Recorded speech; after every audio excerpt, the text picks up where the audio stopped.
அஸ்ஸலாமு அலைக்கும். ரஜினா கிச்சனில் இப்போ என்ன பார்க்க போகிறோன்னா, பாசிப்பருப்பு தோசையும் கார சட்னியும் தான் பார்க்க போகிறோம். இந்த மாதிரி டேஸ்டியாக எப்படி செய்யலான்னு பார்க்கலாம் வாங்க.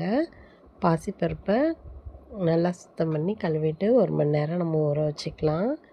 ஊற வச்சதுக்கப்புறம் ஜீரகம், வரமிளகா, பெருங்காயம், உப்பு போட்டு அரைச்சிக்கலாம். கருவேப்பிலையும் போட்டு அரைச்சிக்கோங்க. அரைச்சி ஒரு பவுலில் ஊற்றி இஞ்சி சீச்சி போட்டுக்கோங்க. கொத்தமல்லி தழை போட்டு நல்லா கலந்துட்டு இப்போ நம்ம கார சட்னி ரெடி பண்ணலாம். மிக்ஸி ஜாரில் தக்காளி, வெங்காயம், பூண்டு, மிளகாத்தூள், உப்பு போட்டு நைஸாக அரைச்சிக்கலாம். இந்த மாதிரி இப்போ கடாயில் நல்லெண்ணெய், கடுகு பருப்பு, கருவேப்பிலை போட்டு அந்த அரைச்ச விழுதையும் நம்ம ஊற்றிக்கலாம்.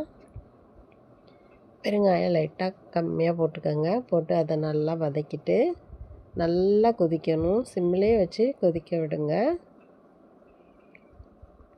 இப்போ ரெடி ஆயிடுச்சு. இப்போ நம்ம தோசை ஊற்றலாம்.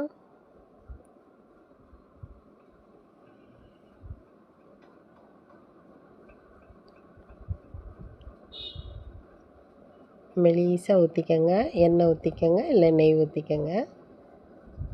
நல்லா திருப்பி போட்டு நல்லா செவன்னு எடுத்து சாப்பிட்டு பாருங்கள். செம்ம டேஸ்ட்டாக இருக்கும். நீங்களும் இதே மாதிரி செஞ்சு பாருங்கள். செஞ்சு பார்த்துட்டு எப்படி வந்துச்சுன்னு எனக்கு கமெண்ட்டில் சொல்லுங்கள். என் வீடியோ பிடிச்சிருந்தா லைக் பண்ணுங்கள், ஷேர் பண்ணுங்கள், கமெண்ட் பண்ணுங்கள். மறக்காமல் சப்ஸ்கிரைப் பண்ணுங்கள். Okay bye. அஸ்ஸலாமு அலைக்கும்.